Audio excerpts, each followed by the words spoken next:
Au nom d'Allah, le tout miséricordieux, le très miséricordieux.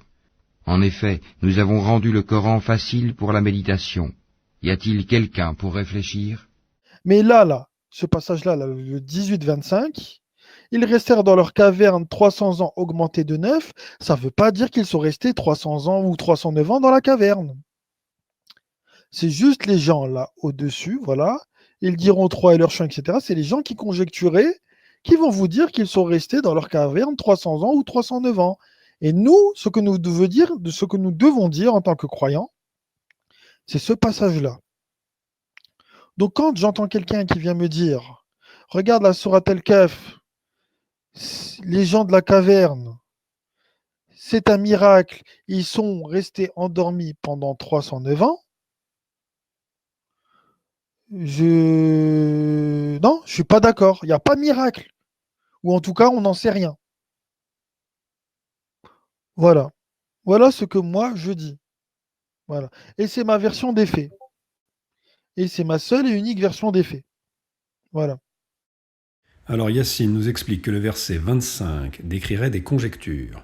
Conjectures du groupe de personnes évoquées au verset 22, et que le verset 26 serait la réponse de Dieu, enfin ce que Dieu commande de répondre à ce type de conjecture. Le lien logique que Yassine propose entre le verset 25 et 26 peut sembler cohérent au premier abord, mais nous allons voir que ce n'est pas parce que quelque chose semble cohérent que c'est nécessairement véridique. C'est pour ça que je vous dis que la traduction est orientée. Je fais juste une petite parenthèse ici. Oui, Yassine, les traductions sont souvent orientées. Tout comme toi, tes interprétations sont ultra orientées. Pareil, regardez, si Dieu le veut, et rappelle-toi ton Seigneur quand tu oublies, dis qu'il se peut, mon Seigneur, me guide, etc. Tout ce passage-là, je me pose la question, moi, qu'est-ce que ça fait là en fait? C'est quoi le rapport avec les gens de la caverne? Voilà, pourquoi je me pose la question sur la traduction de ce passage du Coran. D'accord? Bien. Mais là, ce passage-là, là, le 18-25, ils restèrent dans leur caverne 300 ans augmentés de 9. Ça ne veut pas dire qu'ils sont restés 300 ans ou 309 ans dans la caverne.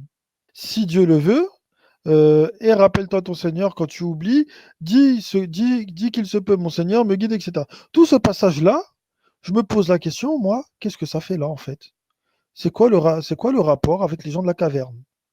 Voilà, pourquoi je me pose la question sur la traduction de ce passage du Coran.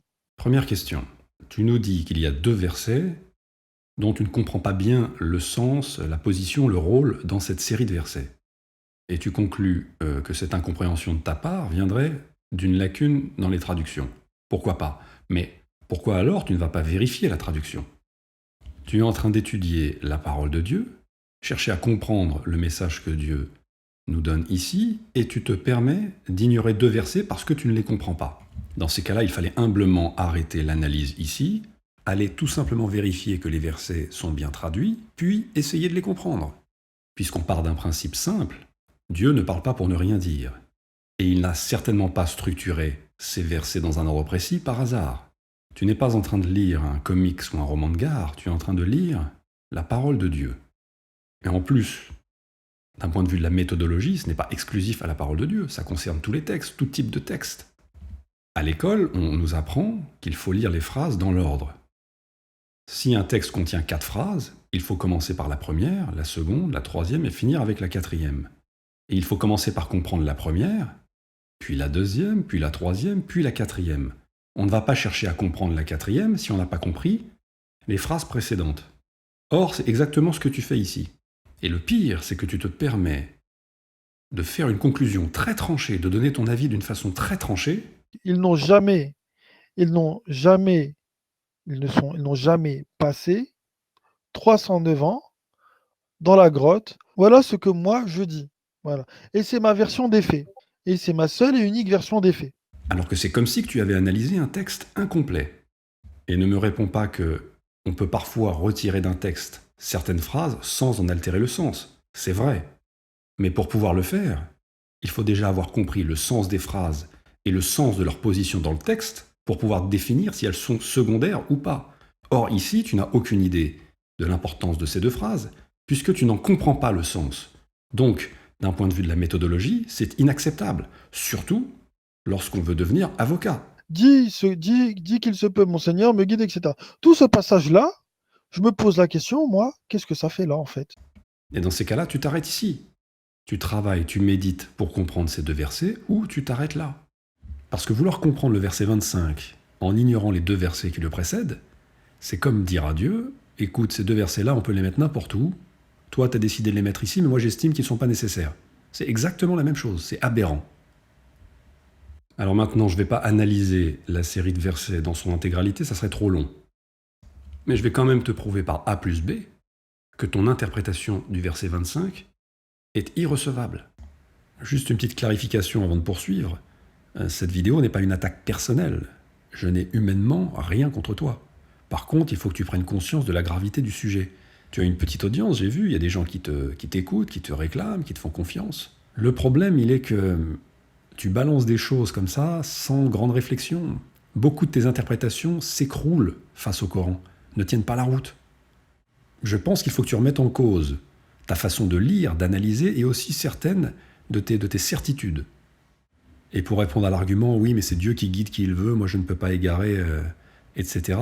Oui, enfin, dans le Coran, Dieu condamne, et fermement, ceux qui déforment sa parole.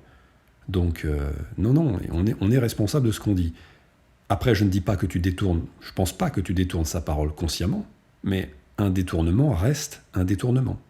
Et lorsqu'on est bien conscient d'avoir une petite audience, d'avoir donc une influence, on ne peut pas se cacher derrière Dieu guide qui il veut, ou encore je n'ai jamais forcé personne à me suivre. Non, à partir du moment où on sait qu'on est écouté, on est responsable de ce qu'on dit.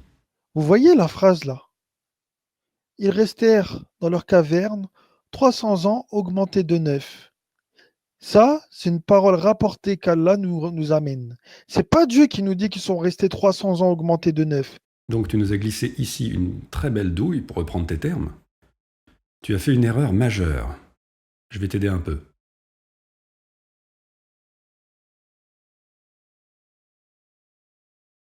Maintenant, je te pose la question, qui parle dans le verset 25 ? C'est pas Dieu qui nous dit qu'ils sont restés 300 ans augmentés de 9.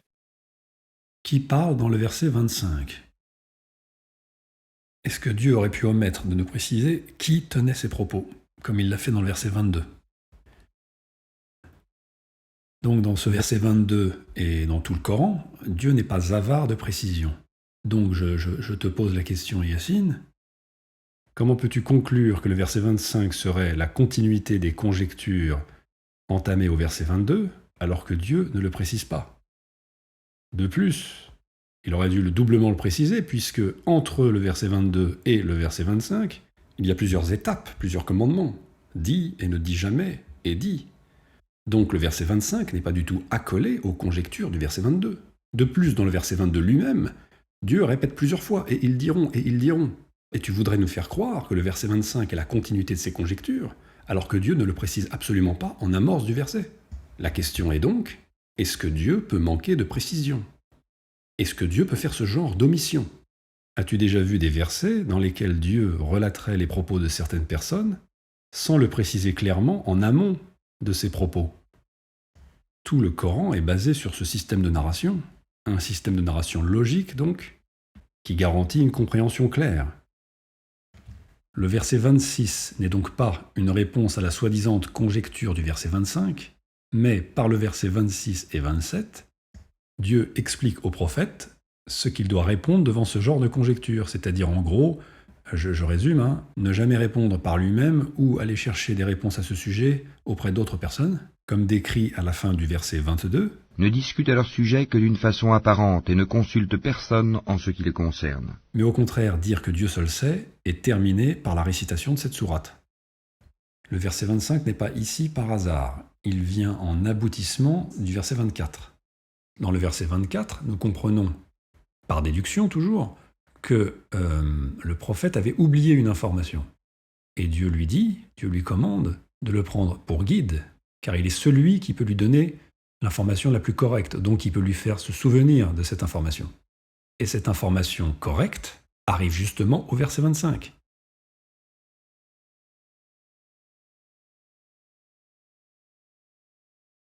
Ce n'est pas parce que, par le verset 26, Dieu explique comment répondre à ces conjectures, que le verset 25 est une conjecture. C'est un raisonnement fallacieux qui ne pourrait être valide que si Dieu avait présenté le verset de cette façon.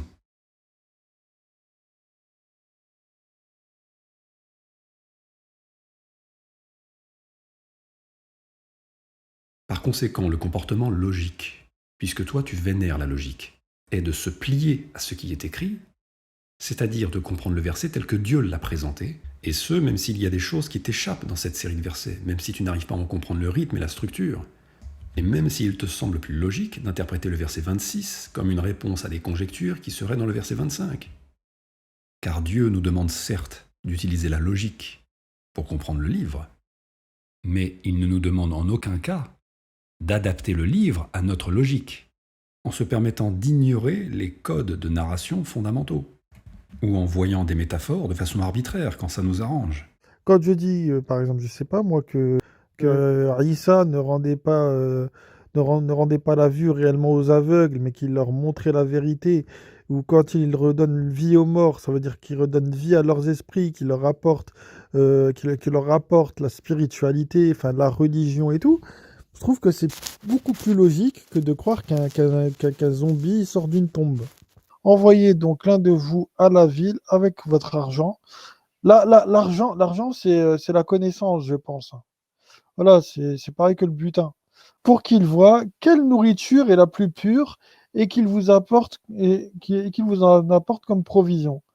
En fait, là, la nourriture, c'est la croyance. Nous avons dans ce Coran cité pour les gens des exemples de toutes sortes, afin qu'ils se souviennent.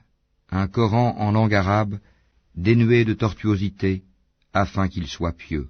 En fait, là, la nourriture, c'est la croyance. Dénué de tortuosité, L'argent, c'est la connaissance, je pense. dénué de tortuosité, La démarche d'humilité vis-à-vis de la parole de Dieu, c'est de se focaliser sur ce qui est écrit, et non pas de tordre, de distordre, d'adapter, de surinterpréter, ou de nier la logique narrative. Il faut donc avoir une démarche d'humilité, de sincérité lorsqu'on aborde le texte. La démarche arrogante, c'est par exemple d'être convaincu que les miracles n'existent pas, et de lire le Coran au travers de cette certitude. Comme tu l'as fait ici, c'est-à-dire ta volonté de prouver qu'il n'existe pas de miracle dans le Coran t'a conduit à ignorer les codes pourtant très clairs que Dieu utilise pour nous parler. Sans ces codes, si Dieu ne nous prévenait pas de qui parle, le Coran serait illisible, incompréhensible. Et cette façon que tu as, cette façon obtue de vouloir plier le Coran à ta conception, ne peut te conduire qu'à de mauvaises interprétations. Et si tu t'obstines à croire et à dire que le verset 25 est une conjecture, il faut que tu prennes conscience que ton interprétation implique que Dieu s'est trompé, qu'il a manqué de précision, puisqu'il a commencé par nous parler des conjectures d'un groupe de personnes, puis il poursuit avec des commandements sur la façon de répondre, de réagir, puis, selon toi, il serait revenu sur les conjectures de ce groupe sans nous en informer. Ce qui serait d'un point de vue narratif une faute, une maladresse, et donc une tortuosité.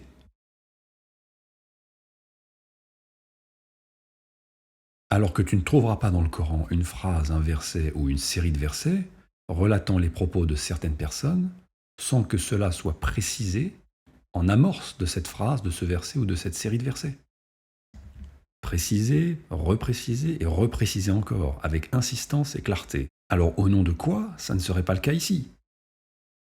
Et les exemples sont innombrables. Il n'y a aucune place à l'interprétation. Lorsque Dieu nous narre un récit du passé, il est très clair sur les personnes qui s'expriment, sur les personnes qui parlent, incluant lui-même. Donc s'il n'y a aucune information de ce genre en amorce d'un verset ou d'un groupe de phrases, il n'y a pas à réfléchir 30 ans. C'est qu'il s'agit d'informations directes, et non pas de propos tenus par certaines personnes dans une situation donnée. Voilà. Donc, ils n'ont jamais passé 309 ans dans la grotte, comme les imams, les savants ou d'autres vous disent. Tu dis que tu ne fais que donner ton avis, d'accord? Que chacun peut penser comme il veut, tu tartines toujours comme ça, mais en réalité tu prêches. Ce que tu es en train de faire là, c'est un prêche. Tu veux convaincre, tu veux qu'on te croie, tu veux qu'on te suive. C'est évident. Moi, je suis pas là pour guider les gens. Voilà, maintenant, ils se démerdent. Qu'ils demandent à Allah de les guider. Moi, je leur souhaite la guidance, il n'y a pas de problème. Mais voilà, moi je quitte YouTube et mes vidéos sont en privé. Écoute, ce que tu dis, c'est très révélateur de la façon dont tu te considères, de la façon dont tu considères ta démarche sur YouTube par rapport à la religion. Moi je suis pas là pour guider les gens, voilà, maintenant ils se démerdent. Le maintenant, il se démerde, montre bien que si, tu penses guider les gens. Et c'est tout le sens de ta chaîne YouTube, tu penses ouvrir les yeux aux gens. Et tu te caches et tu justifies ça en disant « moi je ne suis pas là pour guider », alors que c'est exactement ce que tu cherches à faire. Tu as une très haute et beaucoup trop haute opinion des propos que tu balances sur Internet. La plupart du temps, tu n'es pas en train de partager une opinion. Pour toi, tu dis la vérité, tu guides les gens. Et tu as également une trop haute opinion de toi-même en ce qui concerne ta connaissance du Coran et ta capacité de réflexion. Regardez là, je suis à plus de 500 vidéos sur YouTube Ouais. où je parle que Coran. C'est pas rien. C'est pas rien. Bien. 500 vidéos, c'est pas quelqu'un qui connaît pas le Coran qui va faire 500 vidéos. L'argument de la quantité n'a aucune valeur. La quantité ne définit pas la vérité. La quantité ne définit pas la connaissance. Tu peux faire 20 000 vidéos et ne dire que des conneries. Non, pour faire mes vidéos. Attends, Abou Ezrel, écoute ça. Pour faire mes vidéos, je travaille avec 11 traductions du Coran. 11 traductions différentes, faites par des personnes différentes, à des époques différentes. Et alors, c'est la même chose ici. Tu peux travailler avec 100 traductions, ça ne change absolument rien si ton raisonnement a des lacunes ou si ton raisonnement est biaisé. Dans le Coran, Dieu dit qu'il ouvre les yeux à qui il veut. Donc si les yeux d'une personne sont fermés, cette personne peut utiliser 100 000 traductions, cette personne pourra parler du Coran 24 heures sur 24, ce n'est pas pour autant qu'elle dira la vérité puisqu'elle ne voit pas ce qui est écrit. Donc ce type d'argument 500 vidéos. n'a aucune valeur. C'est une indication que tes propos ne tiennent pas la route par eux-mêmes, puisque la vérité n'a pas besoin de ce genre d'argument. La vérité se suffit à elle-même. Bon, vous savez, moi je crois pas au miracle. Tu as médité ce verset-là 5 minutes sans même l'inclure dans toute la sourate, parce que dans la sourate, il y a encore énormément de choses qui vont dans le sens du miracle. Mais passons. Donc, tu as médité ça très peu de temps, et tu te permets de tirer une conclusion absolue, sans le moindre doute. Une chose est sûre en tout cas, c'est que les 309 ans, ça vient de ceux qui conjecturent, en tout cas dans le verset. Et cette posture-là systématique contre les imams, les mosquées, les savants, cette façon de dire et de répéter « moi je ne suis pas stupide, je raisonne », contrairement aux autres qui suivent la tradition de façon aveugle, n'est absolument pas une garantie de vérité. Hier, sur Discord, j'ai discuté avec un très bon poteau, Greg, s'il entend cette vidéo, big up à toi. Concernant la guidance, et c'est vrai que j'avais pas vu, enfin, c'est pas que j'avais pas vu les choses comme ça. Quelque part, là, je le voyais déjà comme ça, mais il m'a conforté en fait dans ce truc-là. Donc, je vais parler de ma première confrontation à un imam en tant que Coran seul, et il m'a dit ceci. Ben, regarde Yacine, toi tu étais guidé, et lui, il ne l'est pas. Toi tu étais guidé, et lui, il ne l'est pas. Toi tu étais guidé, et lui, il ne l'est pas. Toi tu étais guidé, et lui, il ne l'est pas. Qu'est-ce qui a fait la différence entre toi et lui? Il m'a dit c'est que moi, j'ai usé de raison et de logique, alors que lui, non. Il m'a dit c'est que moi, j'ai usé de raison et de logique. Il m'a dit c'est que moi,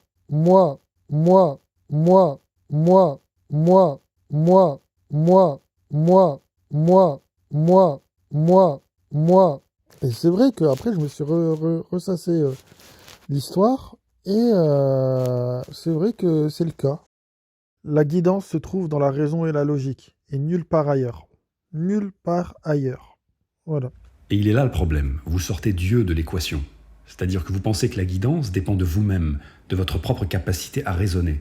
En partie oui, mais la guidance dépend surtout de Dieu. Est-ce que Dieu vous ouvre les yeux ou pas? Un homme peut avoir une très haute intelligence, une très haute capacité de raisonnement, et être pourtant complètement fermé à la parole de Dieu. Moi, j'ai usé de logique et de raison. Lui, il a fait appel à la superstition et aux traditions. Si tu vas voir un imam pour discuter avec lui du jeûne, et que tu lui dis que jeûner, c'est ne pas parler, c'est à mourir de rire. Tu seras avec ta soi-disant raison, lui sera avec ses traditions, et il aura raison. Donc là aussi, opposer la raison à la tradition n'est pas du tout un argument. Quand Dieu parle de raisonner, il sous-entend bien sûr bien raisonner, car un raisonnement peut être faux. Moi, j'ai usé de logique et de raison. Qui te garantit, toi, qui prétends être bien guidé, que ton raisonnement est correct? Voilà, voilà. Donc, ils n'ont jamais, ils jamais passé 309 ans dans la grotte, comme les imams, les savants ou d'autres vous disent. Moi, Yacine, j'ai raison, puisque je vous donne une version différente de celle des imams. L'opposition au dogme établi devient un argument de vérité. Ou pour le moins, cette opposition a pour but de donner plus de poids à une démonstration, en insistant sur le fait qu'elle contredit les méchants sunnites. Vous procédez toujours de la même façon. Les sunnites ne comprennent rien. Si je vous donne une information différente, j'ai nécessairement raison. Comme les imams, les savants ou d'autres vous disent. La recherche de la vérité ne devrait jamais se faire en opposition au dogme actuel, mais uniquement en se basant sur ce qui est écrit. Dans le cas contraire, et même si c'est inconscient, la lecture et le raisonnement vont être biaisés. C'est pourquoi il est dangereux et grave d'alimenter un complexe de supériorité par rapport aux sunnites, qui seraient, eux, les associateurs, alors que les Corans seuls seraient les vrais croyants, car il ne fait aucun doute que l'orgueil soit une porte ouverte à l'égarement. Comme les imams, les savants ou d'autres vous disent. Donc, qu'est-ce que vous en pensez? Là, c'est bon, là, je suis sur le chat. Voilà. Donc, dites-moi ce que vous en pensez de ce que je viens de vous dire. Est-ce que vous trouvez, que ce que je vous dis est logique? Ai-je raison? Ai-je tort? Je vous laisse juge. Je ne pense pas que tu cherches la vérité. Là, tu cherches uniquement l'approbation, et tu vas le confirmer juste après. Car même si quelqu'un avait réfuté ta conclusion, tu aurais fini par dire « De toute façon, je ne te force pas à me croire, vous êtes libre de croire ». En fait, tu n'aurais pas bougé de ta position. Une chose est sûre, en tout cas, les 309 ans, ça vient de ceux qui conjecturent. Une chose est sûre, en tout cas, Tu n'aurais pas bougé de ta position. Parce que bouger de cette position-là, ça remettrait en cause beaucoup trop de choses que tu as affirmées concernant les miracles. bon, vous savez, moi, je crois pas aux miracles. Si tu admets avoir tort ici, il va te falloir accepter les miracles. Coraniquement, tu as raison. Merci! Merci, ça fait, ça fait plaisir de voir que quelqu'un me dise que j'ai raison. Donc pour résumer, en ce qui concerne l'analyse de texte, tu as commis 3 erreurs. Tu n'as pas lu la sourate dans son intégralité, afin d'avoir une vision d'ensemble. Dans la série de versets que tu as analysés, tu as omis 2 versets, tu les as écartés de ton analyse. 3e erreur, tu as nié un code de narration de base, mais fondamental. Et une des personnes qui te suit, et j'imagine que ça a été certainement validé par un grand nombre, te dit « Coraniquement, tu as raison. Coraniquement, tu as raison. » Et vous vous moquez de ceux qui suivent aveuglément les savants, les imams, etc. Mais quelle différence ici? Et le comble du comble, c'est que dans ta vidéo où tu annonces ton départ de YouTube, tu critiques ceux qui ne méditent pas, qui ne raisonnent pas. Voilà, c'est bourré de trolls, ça sert à rien, ça veut pas méditer, ça veut pas réfléchir. Je ne cautionne absolument pas les médisances et les calomnies à ton encontre, mais ça ne change pas que tu te présentes comme une personne qui raisonne et qui médite, alors qu'il y a de grosses lacunes dans ta façon d'analyser et de raisonner. La façon dont tu réagis montre que tu es plus intéressé par une gratification personnelle que par la vérité. Alors on est tous humains, bien sûr qu'on aime être applaudis et encouragés. Mais là, il s'agit de la parole de Dieu, ce n'est pas un jeu. Il s'agit de trouver la vérité. Et cette vérité ne dépend pas des applaudissements des personnes autour de toi. Donc le fait de demander aux gens qui t'écoutent « Est-ce que j'ai raison, je vous laisse choisir ?» c'est insensé. Ai-je raison? Ai-je tort? Je vous laisse juge. Coraniquement, tu as raison. Merci! Merci, ça fait plaisir de voir que quelqu'un me dise que j'ai raison. Voilà. Donc, voilà mon explication. Comme ça, vous l'avez en direct avec le verset en face et tout. Comme ça, on pourra pas dire que j'ai inventé. Mais il n'y a pas besoin d'ajouter des mots ou de modifier des mots pour inventer. Il suffit, comme tu l'as fait, de déposséder Dieu de sa parole en l'attribuant à des personnes qui conjecturent. Ta façon de te justifier, regardez, je ne vous mens pas, et de mettre les textes, montre qu'au fond de toi, tu sens qu'il y a un problème. On peut tous vérifier les textes en 2 clics. Donc dire « regardez, je ne vous mens pas », c'est une fausse transparence. Par contre, on peut tromper les autres et se tromper soi-même, en répétant en boucle « je suis honnête, je suis sincère », tout en modifiant profondément la parole de Dieu par des interprétations erronées. Voilà. Je pense que Voilà. Je pense encore une fois avoir raison. Et je le dis, hein, c'est pas de l'entêtement, hein. C'est pas de l'entêtement. Quand je vous dis que je crois pas au miracle, c'est que je ne crois pas au miracle, c'est tout. Je suis franc. Il y a un élément, je pense, très important qu'il faudrait que tu comprennes. C'est que ton opinion, mon opinion n'ont aucun intérêt, aucune importance. Tu as le droit de ne pas croire au miracle. Personne ne t'empêche, personne ne te force à croire au miracle. Mais toi, tu affirmes qu'il n'y a pas de miracle dans le Coran. C'est complètement différent. Tu amalgames ta croyance avec le contenu du livre. Donc les gens qui viennent me dire non, mais il y a un miracle avec les gens de la caverne, non. Désolé. Désolé de vous décevoir, non. Je ne le crois pas. La preuve que tu ne lis pas le Coran de façon objective et que tu ne fais en fait que chercher des failles dans lesquelles t'engouffrer pour nier le principe du miracle, et que tu n'analyses pas, tu ne prends pas la sourate dans son ensemble et tu n'analyses pas tous les versets, tu ne les médites pas. Ça ne veut pas méditer, ça ne veut pas réfléchir. Dieu nous informe dans ce verset que les gens endormis dans la caverne, particulièrement leur réveil donc, a été un signe pour prouver la véracité du jour de la résurrection, de l'heure, c'est-à-dire du jour de la résurrection. J'aimerais comprendre une chose. Comment un événement peut être un signe s'il n'a pas quelque chose d'extraordinaire? Si les gens de la caverne étaient restés endormis une journée, 2 journées, 1 semaine, 1 mois, est-ce que cela aurait pu être interprété comme un signe, et pas n'importe quel signe, un signe du jour de la résurrection? Évidemment pas. Par conséquent, la raison, la logique que tu aimes tant Ça ne veut pas méditer, ça ne veut pas réfléchir. devrait t'amener à conclure que cet événement a nécessairement été suffisamment spectaculaire, incroyable, inhabituel, pour pouvoir être qualifié de signe. Un simple raisonnement logique te conduit à comprendre qu'il y a quelque chose de particulier avec ces personnes qui ont été endormies dans cette caverne. Pourquoi tu le nies? Pourquoi tu ne le médites pas? Ça ne veut pas méditer, ça ne veut pas réfléchir. Si tu étais en quête de vérité sur cette histoire de miracle, pourquoi tu focalises uniquement sur le fait que Dieu, selon ton interprétation erronée, n'aurait pas dit qu'ils sont restés endormis 300 ans, 309 ans? Pourquoi tu ne t'intéresses pas aux autres versets? À partir du moment où tu reconnais le Coran comme véridique, tu n'as pas d'échappatoire, tu ne peux pas fuir la parole de Dieu. Donc si tu acceptes que des personnes ont été endormies dans une caverne et que cela a constitué un signe du jour de la résurrection, tu dois également accepter que ces personnes ont dormi suffisamment longtemps pour que leur réveil puisse être considéré comme un signe. 1 + 1 = 2. Sinon, tu peux, comme à l'accoutumée, bon là c'est un peu trop tard, c'est dommage, mais tu peux, comme à l'accoutumée, nous dire qu'il s'agit d'une métaphore. On a bien le mythe de la caverne, tu peux nous dire que voilà, c'est un mythe, ils se sont endormis, c'est des personnes qui se sont endormies représentent en fait les qualités endormies des croyants, et lorsque ces qualités se sont réveillées, ça a été un signe, etc., etc., etc. Tu peux enfumer à l'infini en fait. Prenons maintenant le verset 18. Regarde à quel point tu lis sans entendre, sans écouter.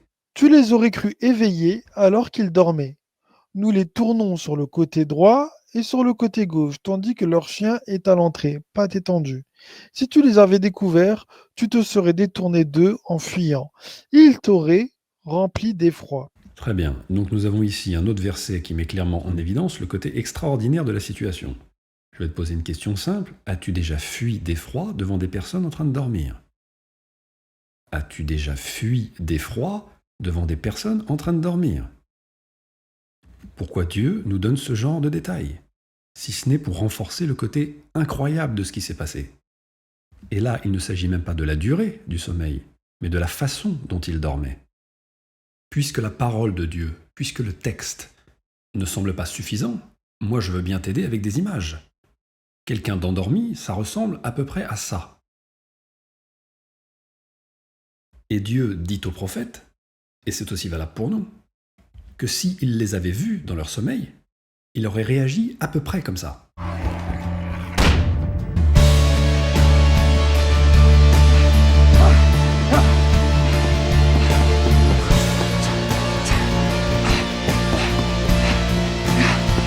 Donc en vérité, ces 2 versets sont largement suffisants en eux-mêmes pour comprendre le côté miraculeux, incroyable, appelle ça comme tu veux, de la situation. Nous n'avons même pas besoin de connaître la durée de l'endormissement. Donc en te focalisant sur le verset 25, pensant par là solutionner le problème, en réalité tu crées une diversion. Regardez, Dieu n'a pas dit 300 ans. Et pourtant, même si tu avais raison, cela ne changerait en rien le côté incroyable et miraculeux de la situation des gens de la caverne. Donc les gens qui viennent me dire non, mais il y a un miracle avec les gens de la caverne, non, désolé. Désolé de vous décevoir, non. Je ne le crois pas. Tu as tout à fait le droit de ne pas croire, mais arrête de te mentir à toi-même. Car en affirmant il n'y a pas de miracle, tu considères que ces versets, que ces 2 versets, n'ont aucun poids, aucune raison d'être, que Dieu parle pour ne rien dire. Je vais en parler de ce qu'ils ont traduit par année. Donc déjà, ce qu'ils ont traduit par année, déjà on ne sait pas si c'est des années lunaires ou des années solaires, ou des années unisolaires. On ne le sait pas. Les gens, ils pensent que c'est peut-être 309 années comme on a aujourd'hui, nous, dans le calendrier. Peut-être pas. Peut-être que les gens, à cette époque-là, tu vois, ils comptaient les années autrement. Et peut-être que les gens avaient 3 têtes aussi, on n'en sait rien, on n'était pas là. Peut-être qu'ils avaient des téléphones et que cette technologie a été perdue. Peut-être que la Mecque était un vaisseau spatial. On n'en sait rien en fait. Donc peut-être, oui. Mais sincèrement, est-ce que tu penses vraiment qu'il est important de savoir de quel type d'année il s'agit? Là, on ne sait pas si c'est des années lunaires ou des années solaires, ou des années unisolaires. On s'en fout complètement. Ça ne change absolument rien. Bah justement, Walter, encore une douille de la traduction, c'est ce que je me tue à dire. C'est ce que je me tue à dire, ce que je me tue à répéter. Pourquoi, qu'est-ce que vous en savez que c'est année? Tu t'exclames là, comme si que tu venais de découvrir le vaccin contre la connerie, mais que personne ne voulait le commercialiser. C'est ce que je me tue à dire, ce que je me tue à répéter. Pourquoi, qu'est-ce que vous en savez que c'est année? Tu veux faire croire que la notion de miracle repose sur ce mot, et qu'il est possible, que si la traduction est mauvaise, qu'il ne s'agisse plus d'un miracle. Mais là aussi, tu ne réfléchis pas. Pourquoi, qu'est-ce que vous en savez que c'est année? Partons du principe que la traduction du mot année soit fausse, et remplaçons le mot année par mois. Ils restèrent dans leur caverne 300 mois. Il s'agit toujours d'un miracle. Remplaçons les mois par des jours. Ils restèrent dans leur caverne 300 jours, ça fait une petite année. Et gardons bien en tête que Dieu nous dit qu'ils sont en train de dormir. Donc dormir 300 jours et de plus sans manger ni boire, c'est un miracle. Donc peu importe qu'il y ait une erreur dans l'unité de mesure du temps, peu importe la façon dont on considère les années, ça reste miraculeux. Bah justement, Walter, encore une douille de la traduction, c'est ce que je me tue à dire. Pourquoi, qu'est-ce que vous en savez que c'est année? Vous utilisez les problèmes de traduction, vous vous cachez derrière un problème réel de traduction. Effectivement, il y a des traductions fausses, il y a des traductions orientées, mais vous utilisez ça comme alibi pour justifier toutes les remises en question. Bientôt, vous allez remettre en question Dieu. Est-ce que Dieu est vraiment nommé dans le Coran? Est-ce que Allah veut dire Allah? Et peut-être que Dieu n'est pas Dieu, peut-être que Dieu est juste une métaphore. Pourquoi, qu'est-ce que vous en savez que c'est année? Au lieu de se contenter de dire « qu'est-ce que vous en savez qu'il s'agit d'années ?» tout ça pour maintenir, pour alimenter ce voile de confusion, pourquoi ne pas faire quelques recherches? On se rend compte alors que la racine sana est très proche de shana en hébreu, qui veut dire année. Donc il y a de fortes chances que sana ait exactement le même sens que shana. Tout comme salam a le même sens que shalom. Et qu'est-ce que tu vas nous dire? Qu'on ne peut pas faire confiance à l'hébreu, que ce n'est pas une indication solide, que tu ne fais confiance qu'à la parole de Dieu pure? Mais qu'est-ce que tu fais sur Coran seul dans ces cas-là à étudier les racines? Qui a fait ce site et les informations qu'il contient? C'est Dieu peut-être? Pourquoi il n'y aurait pas d'erreur sur ce site? Pourquoi les informations présentes sur ce site ne seraient pas également orientées? Tu dis à tes abonnés qu'il ne faut suivre que la parole de Dieu. Moi je suis bien d'accord, mais ta parole à toi, elle ne vient pas de Dieu. Tu fais des affirmations, tu balances des interprétations insensées. Tu dis que tel et tel mot n'ont pas le sens qu'on croit, mais tu te bases sur quoi? Tu te bases sur un site créé par des êtres humains. Donc ta parole n'a pas plus de poids que les savants que tu critiques. Et le fait de critiquer les savants ne donne pas à ta parole plus de véracité. Tu pourrais répondre « Oui, mais moi je suis sincère, je cherche vraiment la vérité. » Mais la sincérité non plus n'est pas un gage de vérité. D'ailleurs, je suis persuadé qu'une grande partie des savants ou des imams sont sincères. Là, il y a de plus en plus de pseudo-Corans seuls qui débarquent sur Internet, avec comme carte d'immunité « Je critique le sunnisme. » Et alors, c'est pas parce que tu critiques les savants que tu dis la vérité. Et ce n'est pas parce qu'une information vient des savants et qu'elle est communément acceptée par les sunnites qu'elle est fausse. Il vaut infiniment mieux être sunnite que Coran seul selon votre vision. Donc le concept de Coran seul ne préserve personne de l'erreur, comme tu le montres ici. Ceux qui vous disent qu'ils ont passé 300 ans augmentés de 9, c'est ceux qui ont conjecturé. D'accord? C'est ceux qui ont conjecturé sur cette histoire. Si on veut de la conjecture, il nous suffit d'aller faire un tour du côté de la tradition chrétienne. Bon, j'ai pas cherché très longtemps, mais j'ai trouvé 3 récits. Donc il y a des récits et des légendes qui nous narrent l'histoire des gens de la caverne. Et ce qui est intéressant, c'est que les 3 récits nous donnent une durée inférieure à celle annoncée dans le Coran. Mais ce qui est plus intéressant encore, c'est que ce miracle est interprété dans les 3 récits comme un signe du jour de la résurrection. Et c'est exactement ce que Dieu nous dit dans le Coran. À partir de là, je terminerai cette vidéo avec une phrase. Non, je suis pas d'accord. Il n'y a pas de miracle. Y a-t-il quelqu'un pour réfléchir ?